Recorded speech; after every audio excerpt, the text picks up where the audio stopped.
Hello and welcome. आप देख रहे हैं गुड रिटर्न्स। मैं हूं आपके साथ अनिमा द्विवेदी। 23 मार्च 2026 गोल्ड में गिरावट 11,000 रुपए की और सिल्वर टूटता नजर आया 17,000 रुपए से ज्यादा। अब सिल्वर और गोल्ड ऐसे एसेट क्लासेस जो जनरली वॉर में या क्राइसिस की सिचुएशन में सेफ हेवन माने जाते हैं, वहां पर निवेशकों ने पिछले कुछ सालों में जितना कुछ कमाया है वो सब कुछ गंवाता हुआ नजर आ रहा है इस समय। क्यों ये गिरावट हो रही है और ऐसी सिचुएशन में जब गोल्ड और सिल्वर को जनरली सेफ हेवन माना जाता है तो बढ़ना चाहिए, नहीं बढ़ रहे हैं, क्यों नहीं बढ़ रहे हैं, ये सब कुछ समझने की कोशिश करेंगे। अजय केडिया जी हमारे साथ यहाँ पर मौजूद हैं। Sir welcome to Good Returns. बहुत बहुत धन्यवाद मैं बुलाने के लिए। सर बहुत ज्यादा पैनिक क्रिएट हो गया है। मार्केट तो मार्केट, सेफ हेवन एसेट्स भी अब गिरेंगे। बाजार बुरी तरीके से क्रैश कर रहा है और जब ऐसी सिचुएशन होती है तो लोग जनरली सिल्वर का, चांदी, सोना इस तरफ रुख करते हैं, लेकिन इस तरफ रुख करने का भी कोई फायदा हो नहीं रहा है। बुरी तरीके से ये दोनों भी क्रैश करते हुए दिखाई दे रहे हैं। कब तक पैनिक झेलना पड़ेगा? बाजार के लिहाज से तो मिल ही रहा है, सेफ हेवन एसेट्स की तरफ से भी मिल रहा है। देखिए, नवरात्रों के शुभ ऑप्शन है और सामने रामनवमी भी है, तो इच्छा तो यही रहती थी कि भाव में थोड़ी कमी आए तो हम लेने के लिए अच्छा रहे, क्योंकि अब से सीजन स्टार्ट हुआ है। लेकिन जिस ढंग से थोड़ी की जगह पे अगर हम देखें तो मैं अभी जस्ट डेटा ही देख रहा था। जनवरी का जो हाई लगा था सोने का वो लगा था करीबन 1,80,000 का, और जी। आज का जो लो लगा है वो लगभग लगा है करीबन 1,29,500 का। लगभग 28% की गिरावट मात्र 55 दिनों में हमने सोने में आते हुए देखी है। और यही हाल चांदी का रहा है कि 55 दिनों के अंदर अंदर चांदी तो इवन 52% की गिरावट दिखा रहा है। तो मुझे लगता है कि एक करेक्शन तो ड्यू था काफी टाइम से, कि 2-2.5 साल से हमने तेजी देखी थी। डी डॉलराइजेशन, सेंट्रल बैंक की बाइंग, जियोपॉलिटिकल, ये सब चल ही रहा था। बट अचानक ऐसा क्या हुआ? तो मुझे लगता है कि 3 इंपॉर्टेंट ट्रिगर थे जिसकी वजह से ये गिरावट आई। एक, प्रॉफिट बुकिंग। जनवरी में हमने शो भी किया था जहां पे मैंने बताया था ब्लूमबर्ग कमोडिटी इंडेक्स में 10 बिलियन का फंड निकलता हुआ दिखाई देगा, जिसके चलते मार्केट में प्रॉफिट बुकिंग होगी, क्योंकि मायने रखता है।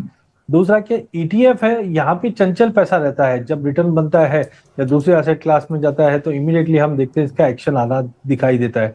तीसरा, अगर हम देखें तो डॉलर इंडेक्स के अंदर हमने एक रिकवरी आते हुए देखी है।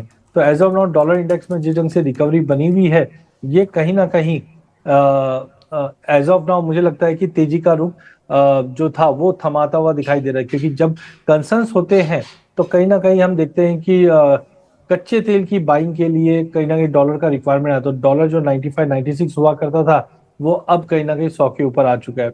एंड लास्ट अगर हम देखते हैं यहाँ पे, जब सेल ऑफ आता है, आज दुबई में मेरा जैसे कुछ क्लाइंटों से इंटरेक्शन चल रहा था, तो वहां पे हमने देखा कि करीबन 30-35% प्रॉपर्टी के भाव में करेक्शन आ चुका है। क्रिप्टो में हमने करेक्शन देखा है, इक्विटी में करेक्शन देखा है। तो जो सेल ऑफ चौतरफा बना हुआ है उसकी वजह से कोई लेवाली नहीं है। तो ये टेम्पररी इंस्टेंट है। हमने ऐसा चीज रशिया यूक्रेन वॉर में भी देखा था। जब ऐसा सिनेरियो बना था तब इनिशियली तो हमने गिरावट देखी थी सोने चांदी में, फिर 6 महीने के बाद मार्केट चला था। तो टेम्पररी ये मुझे लगता है कि गिरावट और बढ़ते हुए दिखाई दे सकती है। टेम्पररी गिरावट मान करके चलें सोना चांदी की गिरावट को, तो सर अब short term long term outlook कैसा रहेगा गोल्ड और सिल्वर मार्केट की, अगर हम बात करें कमोडिटी मार्केट की? और इसके साथ ही साथ ये भी जानना चाहती हूँ सर, इंपॉर्टेंट टारगेट्स अब क्या है? ठीक है, अभी तो वॉल्टिलिटी ज्यादा है। पहला चीज आप समझे कि जब तक वॉर खत्म नहीं होती कुछ भी बोलना बहुत डिफिकल्ट है। बिकॉज वॉर कंप्लीट होने के बाद फिर हमें समझ में आएगा कि कहाँ पे स्टेबिलिटी आ रही है। क्योंकि ज्यादा करके हम देख रहे हैं कि 6 महीने के बाद मार्केट में रिएक्शन है, अभी तो सेल ऑफ चल रहा है। तो मुझे लगता है इंटरनेशनल में इस वक्त अगर गोल्ड देखे तो करीबन 5250-60 के आसपास, 4250 के आसपास चल रहा है। जो दबाव में जाता है तो मुझे लगता है 4,000 से लेकर 3,850 तक का लेवल दिखा सकता है। मतलब प्रेशर तो है, थोड़ा बहुत रिकवरी करी। चांदी 70 के नीचे आ चुकी है, और आज इनफैक्ट मॉर्निंग सेशन में तो हमने देखा कि चांदी नीचे में करीबन $61 तक टच कर गई थी। तो यहाँ पे भी मुझे लगता है $50-52 तक का लेवल मिल जाए, लेकिन अभी यहाँ से थोड़ी बहुत रिकवरी मिल जाए। बट कुल मिला के मुझे अगला 1.5-2 महीना तो गिरावट दिखा रहा है। अगर इसके बेस की बात करें डोमेस्टिक मार्केट में, तो पहला, रुपए की गिरावट के चलते हमारे यहाँ पे उतना फॉल नहीं दिखेगा जितना इंटरनेशनल में। बट फिर भी मुझे लगता है गोल्ड अगले, अगर हम दिवाली तक की बात करें तो बॉटम टू बॉटम 1,15,000 का लेवल दिखाई देता है, और हायर साइड पे वापस 1,54,000 का लेवल। चांदी की अगर बात करें तो नीचे में 1,75,000 तक का बॉटम बनता हुआ दिखता है। जबकि अगर रिकवरी बनती भी है तो मार्केट ऊपर में 2,60,000 के आसपास का एक हायर साइड रहेगा। तो कुल मिला के थोड़े और पैनिक बाकी है। लेकिन 15-20 दिन के अंदर जो आ जाएगा वो आ जाएगा। उसके बाद मार्केट एक टाइम करेक्शन में, मतलब एक सीमित दायरे में ट्रेड करता हुआ दिखाई देगा, नई तेजी से पहले। जी सर, फिर सवाल ये कि खरीदारी करने के लिए सही समय है क्या, निवेशकों और खरीदारों दोनों के लिहाज से? जो कंज्यूमर्स हैं उनके लिहाज से भी पूछ रही हूँ और निवेशकों के लिहाज से भी पूछ रही हूँ, क्या एसेट क्लासेस में अभी खरीदारी की जा सकती है, सही समय है? देखिए, जो कंज्यूमर है उनको तो करना चाहिए, बिकॉज आप ये देखिए, मैंने कभी भी कंज्यूमर के ना नहीं किया है। 2 लाख था तब भी बोला हूँ, 3.5 पे भी बोला हूँ। बिकॉज आप जब ले रहे हो तो 4 साल के व्यू के हिसाब से ले रहे हो। हाँ, इनकेस अगर आपने ऊंचे भाव में लेके भी रखा है तो ये भाव अच्छे हैं, फिजिकल में आप जाइए और उसको और लीजिए, इनफैक्ट और डिस्काउंट में मिल जाएगा आपको। लेकिन हाँ, निवेश के लिए आपको ये समझना है कि मुझे अगले 12 महीने में क्या रिटर्न मिलेगा, वो इंपॉर्टेंट है। तो आज हम देख रहे हैं इक्विटी के वैल्यूएशन अभी भी अच्छे हैं। नो डाउट जीरो नहीं होंगे सोने चांदी, बट अभी पैनिक था। लेकिन हाँ, अभी जो ये 50% की गिरावट चांदी में आ चुकी है और करीबन 27% की गिरावट सोने में आ चुकी है, थोड़े अट्रैक्टिव जरूर बन जाते हैं। बट लेवल वाइज देखें तो मुझे सेम वो 1,15,000 से 1,20,000 का लेवल गोल्ड में और चांदी में 1,75 से 1,80 का लेवल दिखता है। वो एक सेफ लेवल रहेगा वहां पे एंटर करने के लिए। ओवरऑल इस बार का जो व्यू रखोगे वो कम से कम 1.5-2 साल का व्यू लेके चलना है। ऐसा नहीं हो कि 1.5-2 महीने का रहे। वॉलेटिलिटी थी, अब वो खत्म होते हुए दिखेगी। जी सर, लेकिन सवाल ये कि ये जो तेजी खत्म हो रही है, जो पैसा निकल रहा है बेसिकली, अगर सोने और चांदी जैसे एसेट से पैसा निकल रहा है तो ये पैसा जा कहाँ रहा है? क्योंकि बाजार भी गिर रहा है, बाजार में भी बिकवाली भारी है, एफआईआईज तो बिकवाली कर ही रहे हैं, डीआईआईज भी बहुत ज्यादा खरीदारी नहीं कर पा रहे कंपैरिजन में। तो बाजार गिरा हुआ है, बाजार से भी बिकवाली हो रही है, सोने और चांदी से भी बिकवाली हो रही है, तो ये पैसा आखिरकार जा कहाँ रहा है?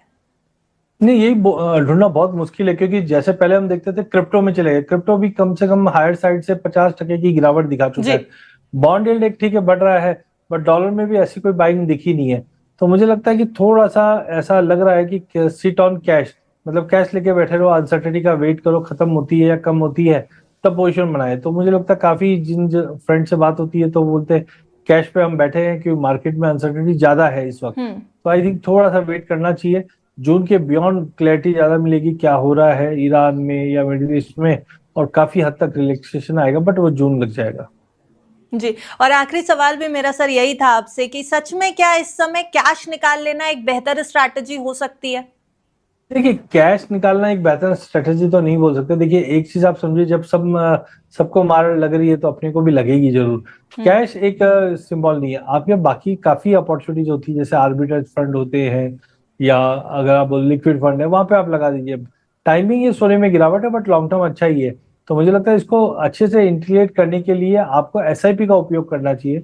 हर महीने छोटा छोटा अमाउंट अगर आप अगले 6 महीने में 8 महीने में अगर डिप्लॉय कर देते हैं तो रिटर्न्स अच्छे भी बनेंगे और प्राइसिंग भी अच्छी मिलेगी। तो आई थिंक एसआईपी के द्वारा गोल्ड सिल्वर में एंटर कीजिए, प्लस लॉन्ग टर्म व्यू रखिए, कम से कम 1.5-2 साल का, तो आपको रिटर्न दिखता हुआ दिखाई देगा। थैंक यू अजय सर हमारे साथ जुड़ने के लिए। बहुत पैनिक क्रिएटेड है इस समय एसेट मार्केट में, इस गोल्ड और सिल्वर के प्राइसेस के क्रैश को लेकर के, लेकिन मुझे लगता है कि काफी कुछ क्लैरिटी मिल जाएगी कि किस तरीके से निवेश करना चाहिए, और अगर आप एक कंज्यूमर हैं तो आपके लिए शायद बेहतर मौका हो सकता है, लेकिन फाइनेंशियल एडवाइजर की राय के साथ। सर, आपको भी कोई डिस्क्लेमर देना है तो प्लीज दे दें। बिल्कुल, मैं आज हमने बात की जो एमसीएक्स पे ट्रेडेड है, मेरी पर्सनल कोई पोजीशन नहीं, बट मेरे क्लाइंटों की हो सकती है। सेकेंडली, जब भी आप निवेश करते हैं कमोडिटी में ध्यान रखिए, स्टॉप लॉस लगा के कीजिए। और secondly, SEBI registered financial advisor की सलाह लेकर ही काम कीजिए। Thank you sir. बहुत बहुत धन्यवाद।